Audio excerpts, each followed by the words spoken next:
So Doctors Horner, Becker, and I created this really nice document for everyone that is posted on the Cain Center website that lists the policies and procedures regarding statistical services.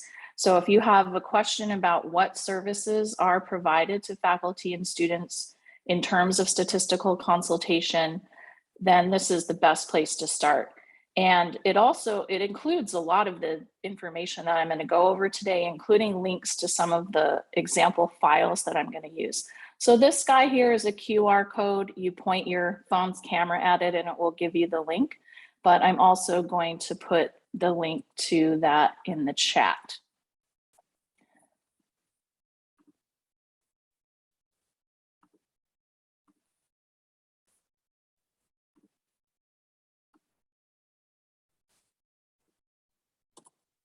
There you go. Okay, so I'm going to talk first about what is meant by a clean data set, which is the thing that you need to send me for doing your data analysis. I'll talk about what is meant by a wide versus a long data set and how to do that in Excel and how to set up those types of data sets in Redcap. And then I'll discuss what are the requirements for data analysis consultation. And then we'll have some time for question and answer. So a clean data set is one that is completely prepared for data analysis, meaning that it has been validated by the PI and all the errors have been removed, et cetera. I'm going to talk about exactly what those characteristics are. So the Cain Center GRAs, who are currently Emma Cho and Bo-Rock Kim, can help with certain preparation tasks for your data set within reason. But if you kind of throw us this huge mess, we will probably not be able to figure that out for you because we don't know your data or your project. And also, again, it's the PI's responsibility for the data integrity. And so it's this adage is very true. If you send us a bunch of garbage, you will probably get a bunch of garbage as results. So this task is incredibly important for your data integrity. So a clean data set means that, again, all of the errors have been corrected or removed, or in other words, things have been validated and vetted by the PI. I need to have data sets in a certain format, and that is a CSV file, which you can create in Excel. So the default format in Excel is XLSX, because if you notice the little extension on your files, that's what it'll save it as. But in Excel, you can actually do save as and create a CSV file. And if you need help with that, the GRAs are a good resource. The missing data in your data set needs to be left blank. Please don't use NA or dashes, or a lot of people use this code 99, which I was never familiar with until I came here. But and of course you can use those things for your own purposes, but when you're sending a data set to me for analysis, you need to clear all that stuff out. All of your categorical variables need to be numerically coded.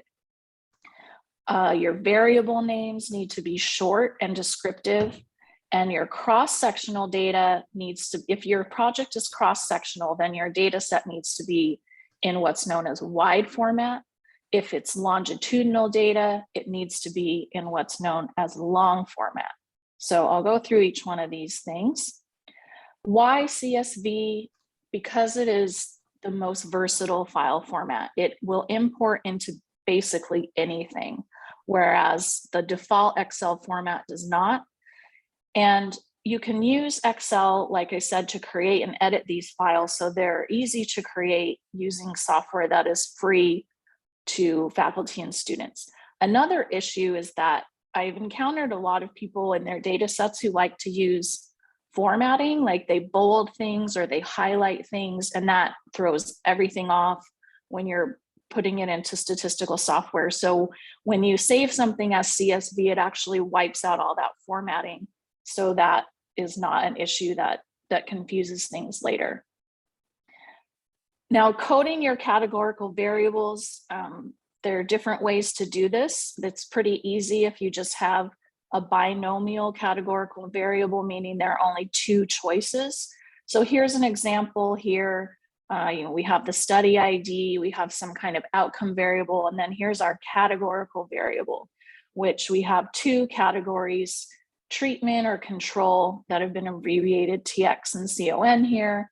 And what you can do is then create a second variable that is the numerical equivalent of this.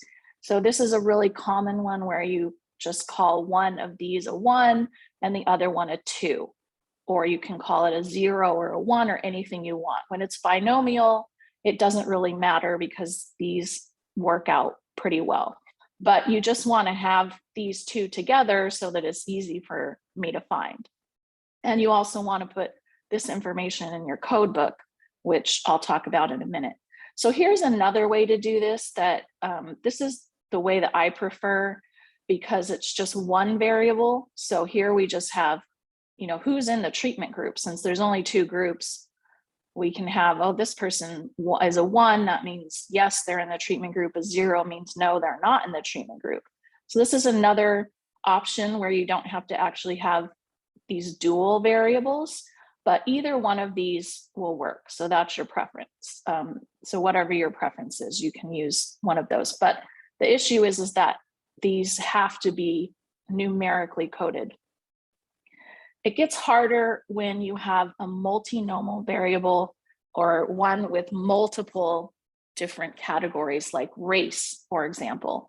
So you could do it like this, where again, you have this second numerically coded variable, but this becomes really difficult to interpret in analyses because Asian equal 3, white equal 2, black equal 1 has no meaning mathematically. And so you get into trouble when we're trying to figure out what correlations mean with this or other kinds of, if it's just like an analysis between these groups, that's fine. But if there's certain other types of analyses, then it gets really hard. So a better way to do these kind is actually with this 1-0 yes/no method, where you have one of these for every category. And this is much easier to deal with and to keep track of. The one caveat here is that now you have multiple variables that have to go into your model, and you might not be powered for that. So you have to kind of, it's great to collect the data like this, but when you're getting ready for analysis, you might want to think about, is there a way to collapse these into one variable? And this might not be what you want. This is a common way to at least initially start looking at this in a model so that you don't lose a bunch of power for including all of these different ones. And then we can look at them separately later on. But this is something you have to kind of think about when you're cleaning your data set in terms of how you want these variables to be evaluated. And I'm happy to help you think about that if you're confused. Variable names, like I said, they need to be short and descriptive. And this is because it gets really hard when we're doing the analysis, especially on really big data sets where there are hundreds of variables, and I'm having to dig through all of those to find what variable to use. So ideally, they really should just be one word or two short words separated by an underscore or a period. So statistical software does not like spaces, so don't include spaces in your variable names. And just, this is not only for me, but for you, because a lot of times we're collecting our data over several years. Grants are a couple of 2 to 5 years. And so 5 years later, you've been collecting all this stuff and you're like, what the heck does that variable mean? I have no idea, because it's like really out of control and too long. And also you didn't maintain a code book. So keep things as simple as possible. And what a code book means is basically just kind of a diary for your variables. The easiest way to do it is like this, where you have one column that is your variable name and the other column explains what that variable is so that you'll remember it later. And if you're like me, don't count on remembering it later, years later, because you probably won't. And it also needs to include, what the numerical codes were for your numerically coded variables, and just, given here some detailed information about what your variable means. And keep that up to date and organized and clear, because you will also need to send this to me when we're doing analyses. So what did I mean by a wide versus a long data set? So in a wide data set, each row is one subject's data. In a long data set, each row is one time point's data. And I'll show you specific examples of this. So certain analyses require data sets to be in either wide or long format. And wide, just as a general rule, if your data are cross-sectional, I'm going to want a wide format data set from you. If your data are longitudinal, I'm going to want a long format data set from you. So here's a wide format example. That's the QR code where you can download this. And here is the link in the chat. So you see we have here our one subject per row.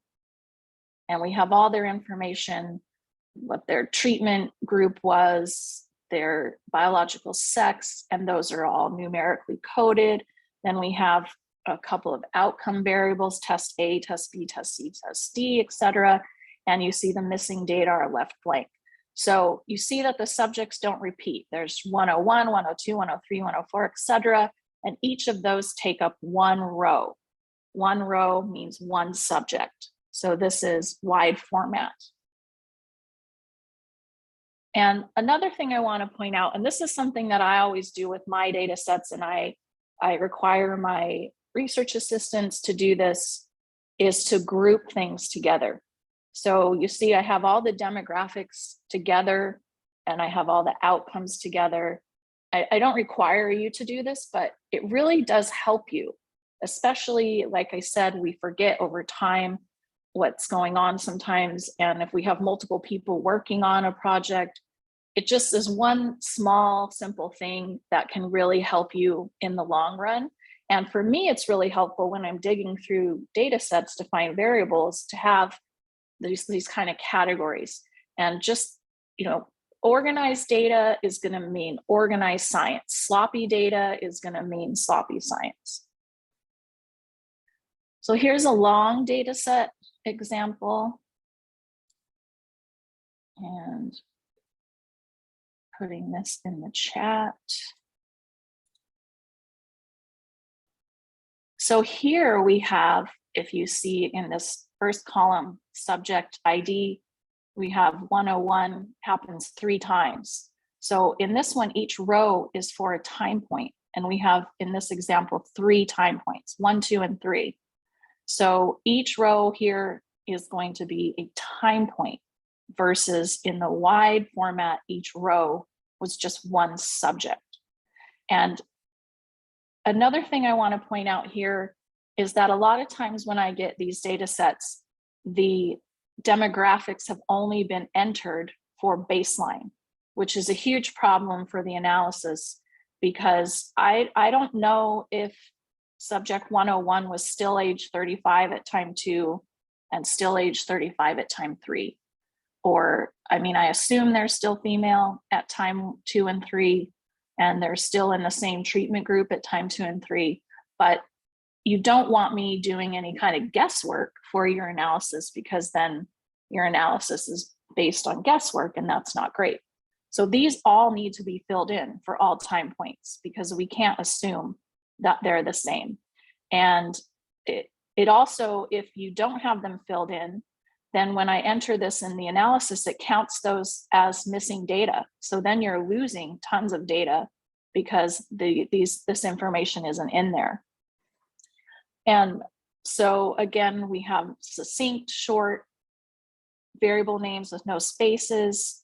They're descriptive. We have our variables coded numerically, missing data are blank.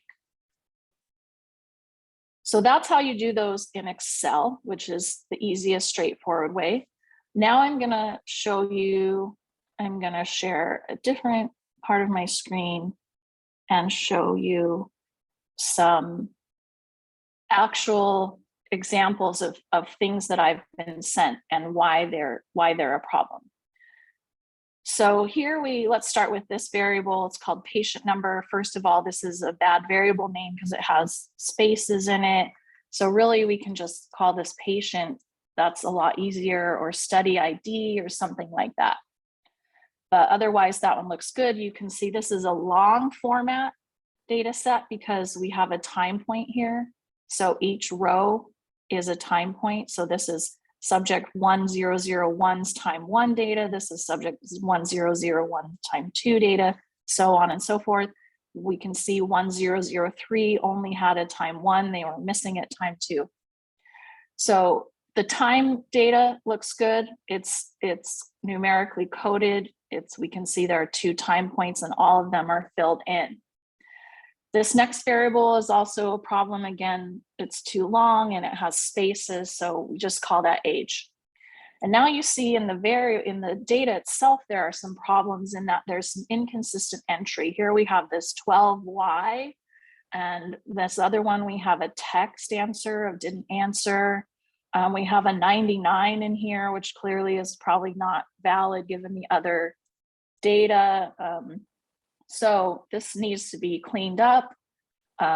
This is missing data. And now we have, again, is this person still age 12 at time 2? I don't know, but that needs to be filled in. This was somehow missing in terms of their baseline. These 2 are okay. But here again, was this person still the same age at time 2? All of this stuff needs to be filled in. What is your gender? That's not a variable, it's a question. So we'll change that. And then again, you see some inconsistency in terms of the way these are entered. And you might not think this is a huge deal, but it is for statistical software. It will treat case, it's often case sensitive. So it will treat this female as being a different thing from this capital female, and this male with a initial cap different than this small case. So these all need to be the same. And again, is this person still female at time 2? So these need to be cleaned up like that. Also, there's no numerical code for this one. So we can easily fix that. We can call this gender number or something like that. And in Excel, it's really easy to do this automatically. If you do equals if, and then I want to say, if this one says female, you have to put this in quotes, and for some reason I can't type, then I want it to be called a 1. If it's not a female, I want it to be called a 0.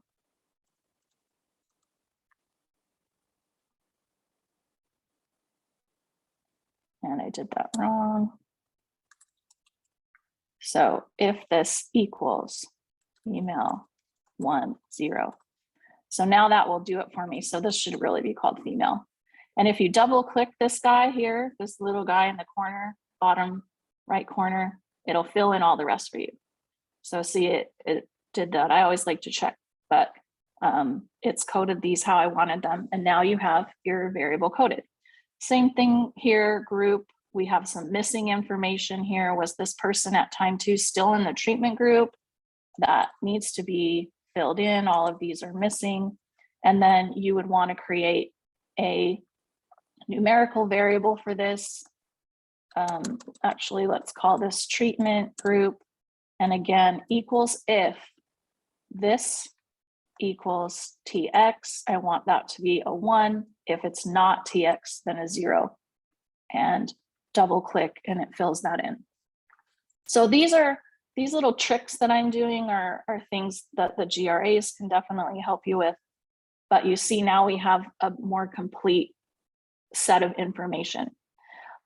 These variable names are very problematic. They're not descriptive. They're really long. I don't know why there were 2 underscores in here, but a lot of times when I'm doing the analysis, I'm writing code so that I don't have to do things over and over, and the statistical software I use is code-based.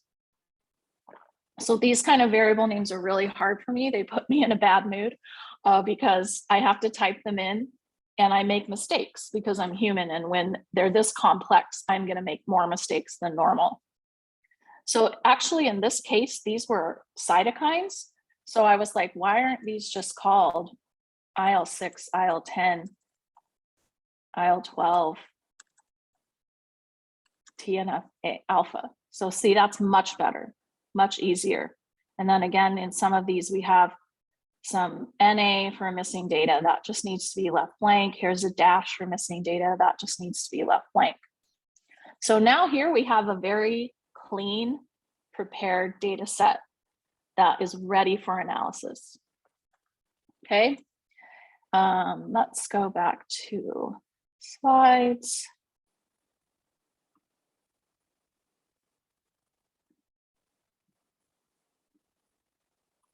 And Redcap is what I actually recommend. Excel is really easy. And if that's what you're comfortable with, I'm totally 100% fine with it. Like I said, Excel is free to everyone. It's really easy to use. It imports into everything, but it does have a lot of limitations. And I'm going to show you how to use Redcap, and you're going to see why it's a lot better.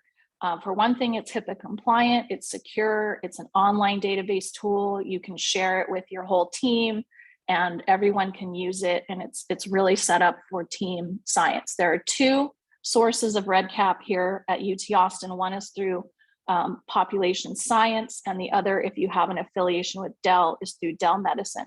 So to get Redcap, you have to go to one of these two links, request access, and they'll have you complete a really short tutorial.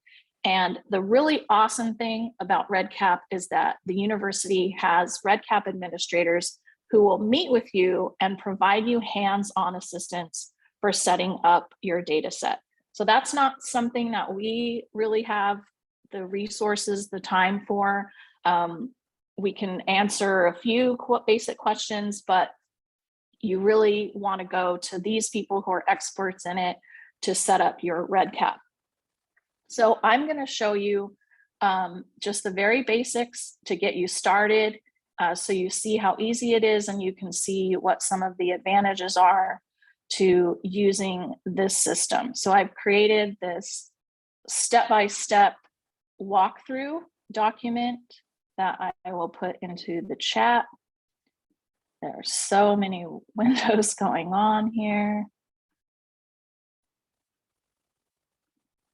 If you want to follow along.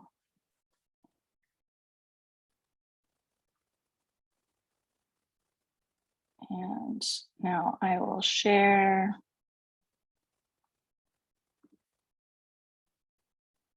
Safari. So I'm going to go to my handy Redcap and log in. This is Duo passcode, making it more secure, and also restricting access. So I've already created this for today, but when you are starting as a new project, you go up to here to this new project button, click that and put in a title. If you're a student or an RA, you probably should put in your PI's information here, but if you're the PI, you can just click I am the owner and it will put in your info there, but there has to be an owner specified here. And then I don't think this is required, but there are different types for some reason, so we'll just choose practice just for fun. And then you'd do create project. And I'm going to cancel because I've already created this. And so your projects that you've created before are all going to appear here under my projects. So once you've created that new one, then you just find it here and click it. So this is the prep data demo. And you come to this launch screen, which looks really overwhelming, but you can just skip over here to designer. over on the left, and we'll click on that. And this is where you're going to start entering what are called instruments, which are basically groups of data. So if you recall from the Excel example I showed you, I had a group of demographics and I had a group of outcome variables. So we're going to recapitulate that here. And when you first do this, it automatically creates the first one for you called Form 1, which isn't very useful. So we're going to click the little pencil. Sorry, I didn't mean to do that actually. I'm going to click over here, choose action, and rename. And let's call this demographics, and then save that. And then you can click on demographics or on the pencil like I accidentally did earlier. And this will open up your demographics group of variables. And in the first one you create, it's automatically going to create this record ID field, which is going to be your study ID, and Redcap will automatically populate those for you. So if you don't want it to be called record ID, you can call it study ID or whatever you want it to be, and it will fix the name for you. So we'll leave it like that. And now let's add some more variables. So we click this add field button, and then it wants you to select what kind of a field this is. And you have a whole bunch of choices here. Mostly you're going to use text box, multiple choice, or yes and no. Those are the most common ones. So let's add a name variable. So we'll call this first name. And over here, if you have this checked, this enable auto naming, then Redcap will automatically put the name in here. So this is just your description.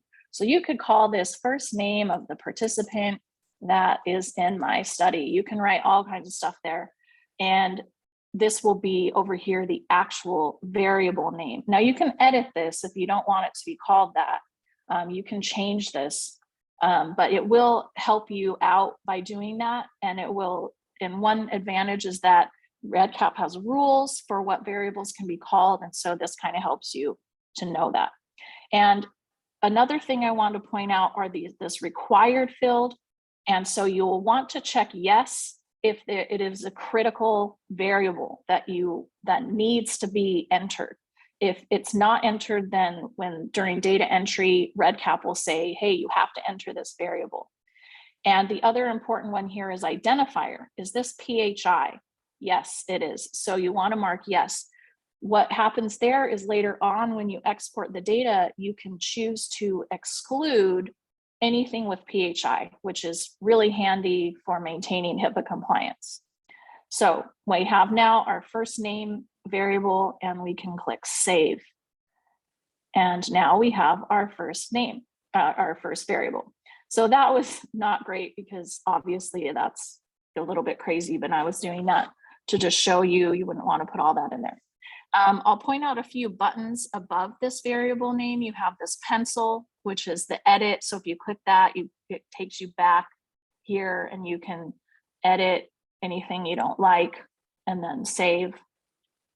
This green arrow is for what's called branching logic. And that is an advanced topic that you want to discuss with the Redcap administrators. But basically what it is you can specify that certain variables are collected for certain situations. For example, let's say you have certain outcome measures that are only collected if the participant is in a certain group. Well, you can specify that here, and then during data entry, like when your research assistants or students are entering the data, they won't be shown that outcome variable if the person is not in the certain group. So it just saves like data entry errors. This next one, you can duplicate the variable, so it'll copy it and make another one, and then we can change it if we want to.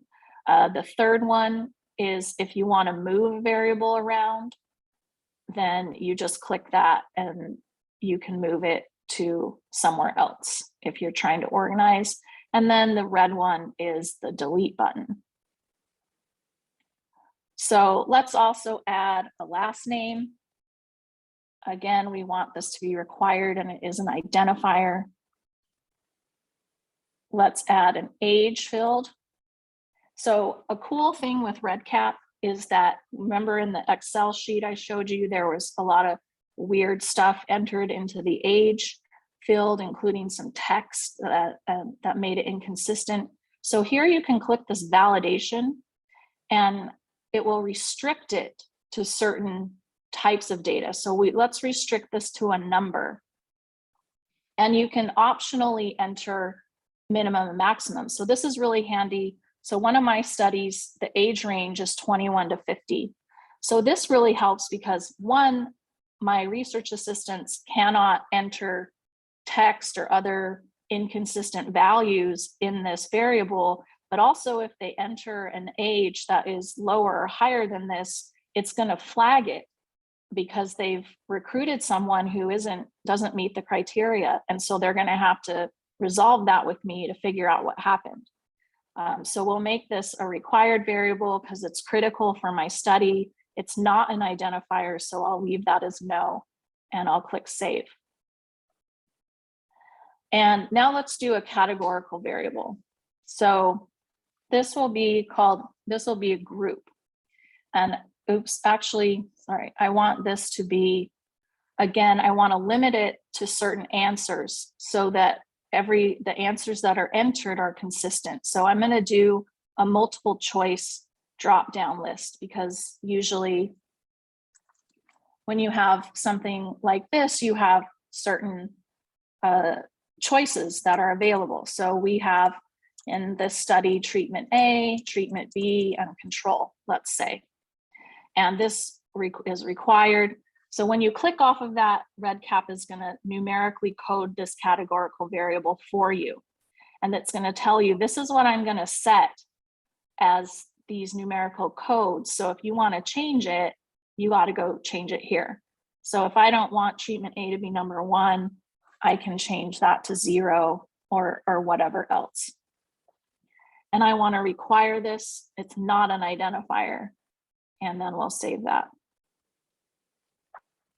So let's say that now we want to create an instrument for our outcome measures. So we click up here to return to list of instruments.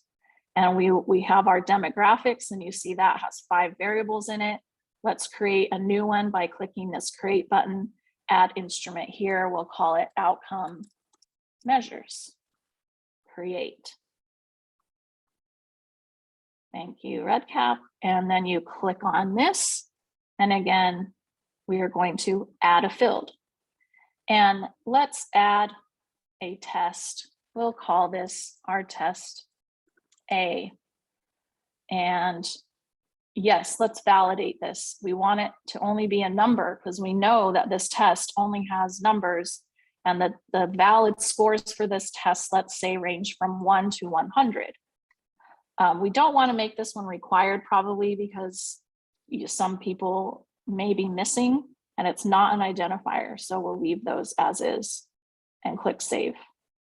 So now we have a nice outcome variable in here, and we can keep on adding them. If you have multiple choice ones, you can use multiple choice or yes, no variables as you see fit. So now that we have all of our data going on, we can start entering data. And that is done over here through add edit records. But first I want to show you, so this is how you would set it up for a wide data format. And that Redcap is really good also for longitudinal data.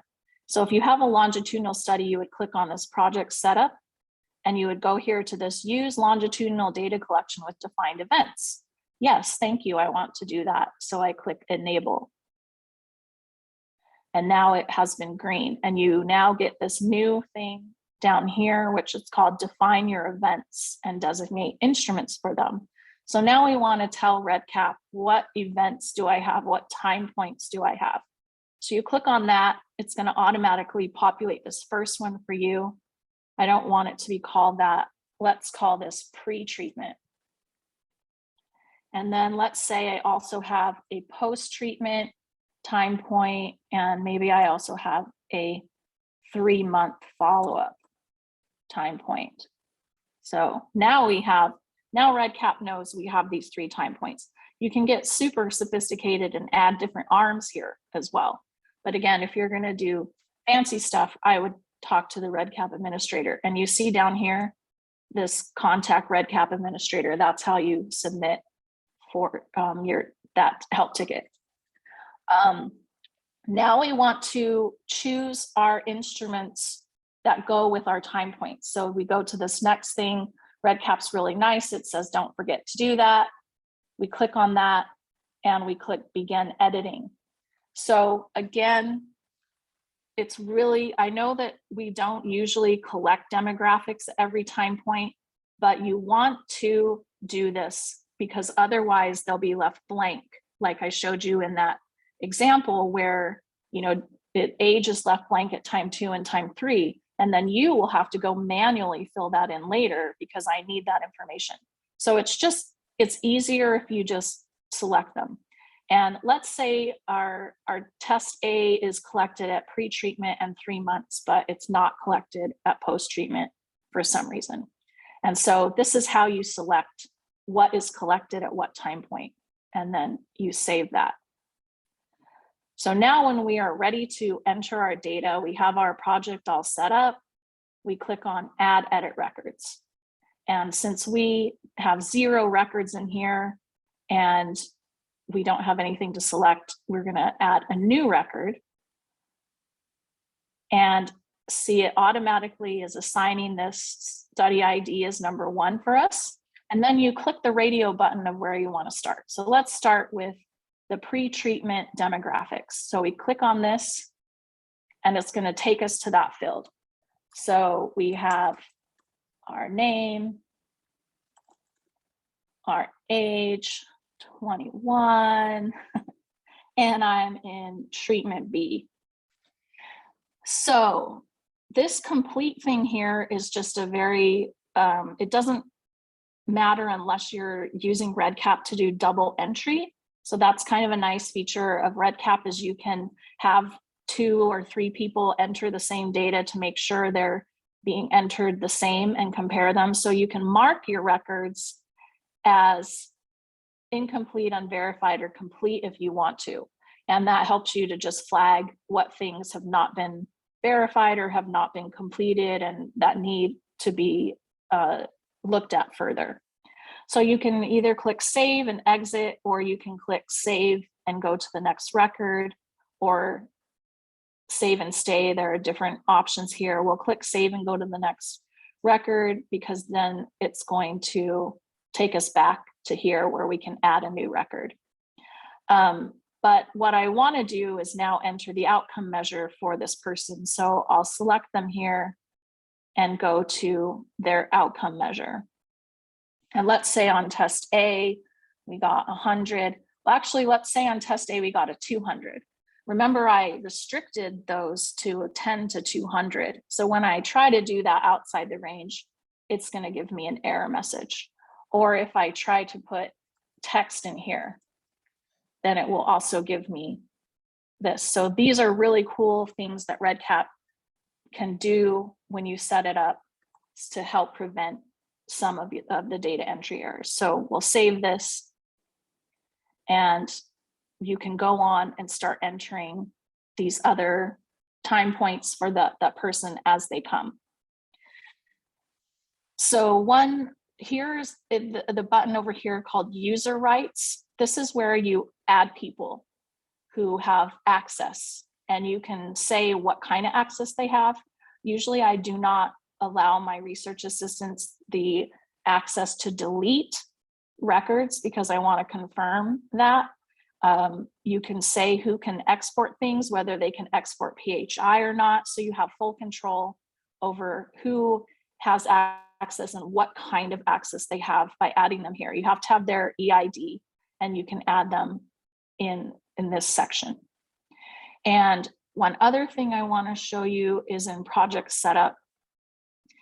Here in the design your data collection. So once you've completed setting up your Redcap, you can click this download the current data dictionary, and that gives you your code book. It will tell you what you entered and what the codes are, what the numerical codes are, etc. So that's a very nice feature. So when you're all done with your data entry and you have everything ready and now you're like, okay, I'm gonna get my data and I'm gonna clean it up and send it to Dr. Kessler for analyses, you click here on this data exports, reports, and stats. And you can either select what things you want to export, or just the easiest thing is to export all the data. So you'll click export data, and then you have a few options for how you want it to be exported. So if you know SPSS or SAS and you're wanting to run some things on your own, then you can choose one of those and export it.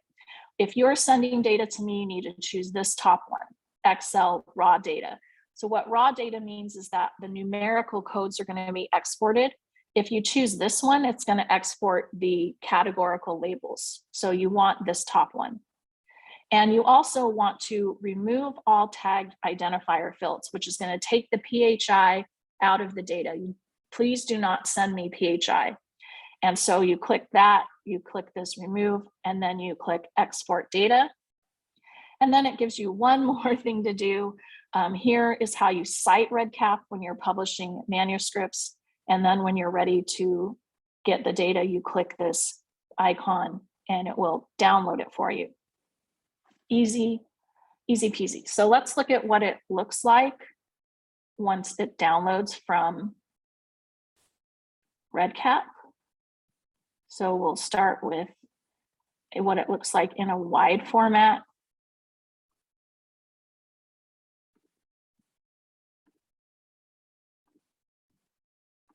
So this is what it looks like when you've downloaded it from Redcap. You have your record ID, we entered a group. This is one I created the other day, so it doesn't have like our age in here, but it cut out the name because that was a PHI. And you have test A in here and what the scores are, the missing data are left blank.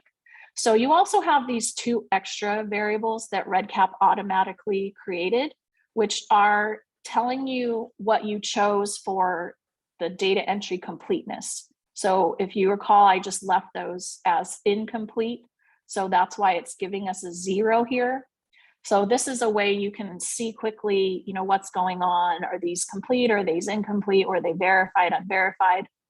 These aren't really necessary unless you're doing data validation, double entry. So you can just delete these because they just add, there'll be one for every instrument. So it adds a lot of extraneous complexity and confusion to your data set. So you would just take these out before you send to me. So let's now look at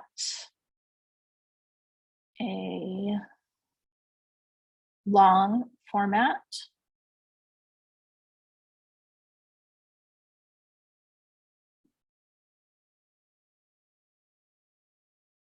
So this is how it looks when it comes out of Redcap. It has, again, long format where you have one row is one time point. It's going to automatically create this variable called Redcap event name with what you entered into those event names. And it adds these ARM variables, which I don't know why it does that, sort of weird, but you do have to fix these. And so we'd want to call this something easier. Sorry, not group, time point. And you'd want to take out this ARM information. So there's a little bit of cleaning up to do after this, but we have what our group are. And you see, since I selected that demographics are measured for every time point, it's going to fill in this information so that you don't have blanks here. And again, we have these validation or a complete, incomplete things that can just be removed. So once you fixed all of these and took out that ARM information, if you do have an ARM, you should include a separate ARM variable like this, not have it collapse like that.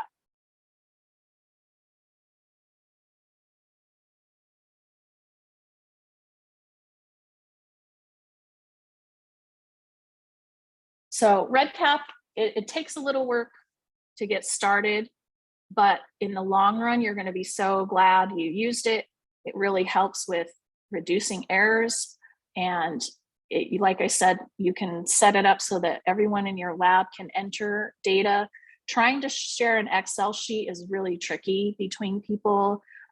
You end up with a lot of mistakes and things that sometimes can't be undone.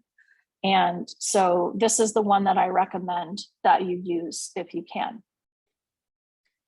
If you want to be added, so that demo data set that I showed, that I just set up, if you want to have access to that so you can look at it a little more carefully, please enter your EID in this handy spreadsheet that I've created, and I will add you to having access to that so you can look at it. Here is the spreadsheet.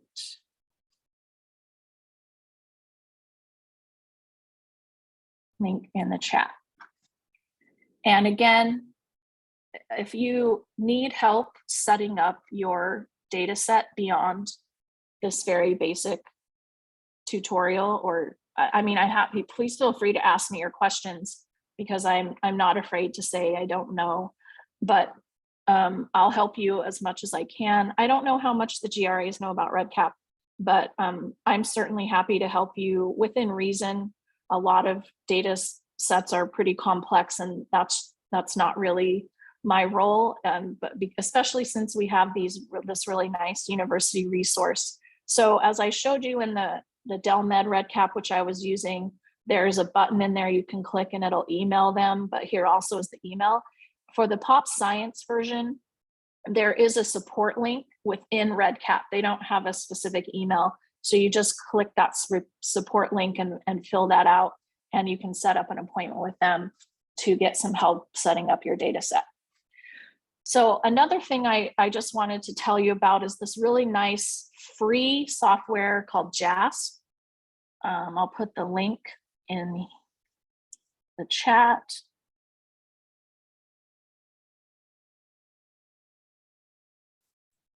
So it's a really, really nice software. I use it with my students in stat class because it's very easy and it's free. It's very similar to SPSS. I think it's way easier than SPSS.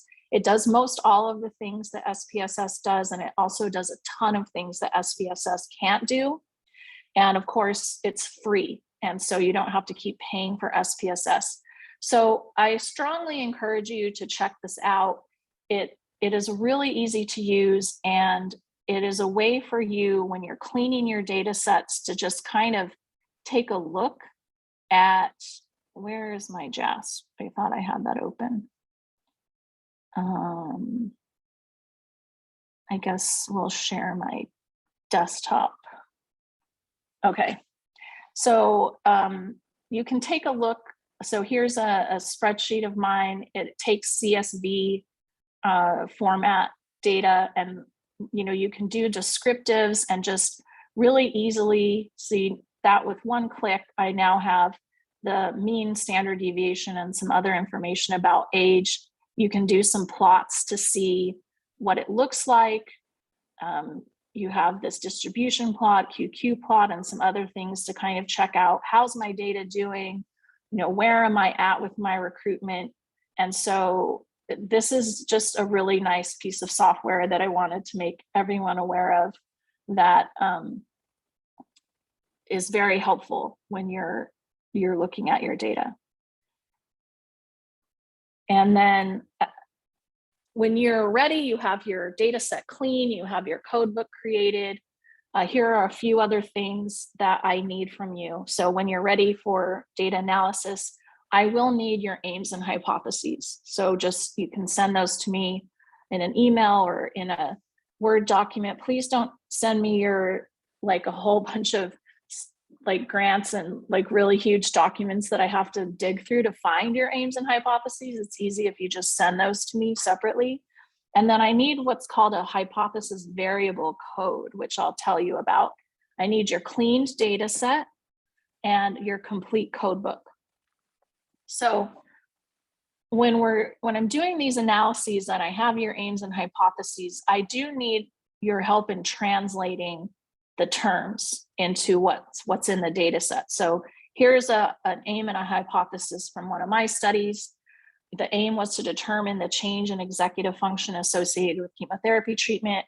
The hypothesis was patients treated with chemotherapy will show a decline in executive function from pre-chemotherapy to 1 year post-chemotherapy compared to chemotherapy naive controls after controlling for age and menopausal status.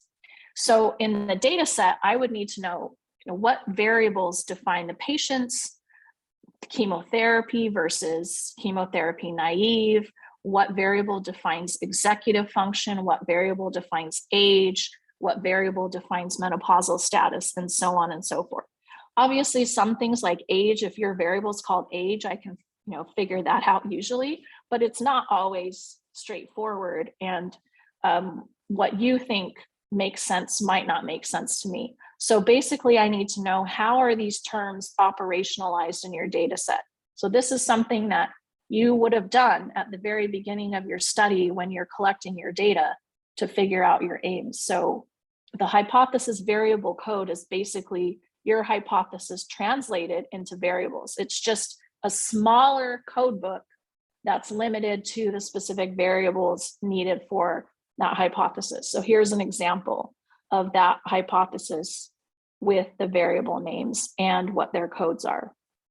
So I would need that, as well as your entire code book. And just a final note, this comes up a lot actually. If me or the GRAs have run your analysis for you and it didn't work out, which a lot of hypotheses don't work out, as we know. So our role is to help you test your hypothesis with the best possible methods. And what I will do is provide the results of that analysis. I'll explain to you what methods I use and how the results work, what they mean. And if it's going to publication or to a grant, I will also write up the methods for you. Now, that's not counting dissertations. Students need to do their own dissertation work in that regard. What is not my role is to figure out what your aims and hypotheses should be. That is for the PI to do. I'm not the PI of the project. I don't know the content. I'm not a content expert. So I can't help you with that. And the other thing we can't do is, if there aren't results, I'm not going to dig through your whole data set trying to find something that is significant.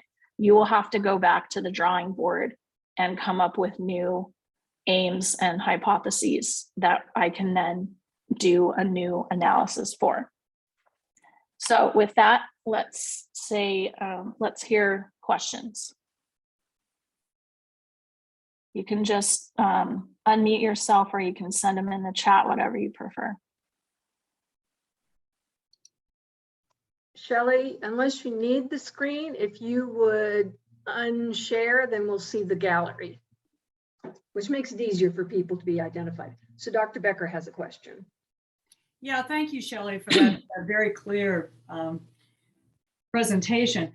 You mentioned when you were talking about Redcap that it's available in a couple of places. One is through Dell if you're associated with Dell. What do you mean by associated with Dell? I believe you have to have an appointment. I believe you have to have an appointment in DellMed. I'm not 100% Don't have sure. an appointment, you have to use the POP one then. Yeah. Okay. Yeah. Thanks.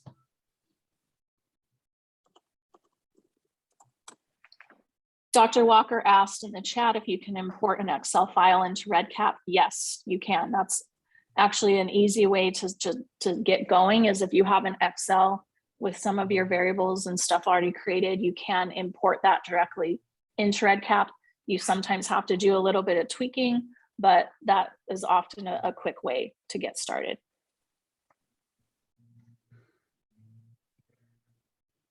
Hi, Dr. Kessler, it's Carolyn. Great presentation. This was very helpful. And I have two questions for you.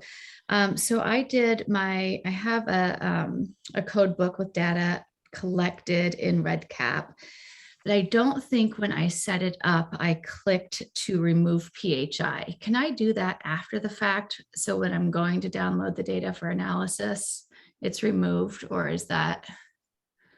Yes, so when you set up your variables, if you didn't click on the little button that said this is an identifier, you'll Yeah. have to go back to your Redcap variables and just edit them.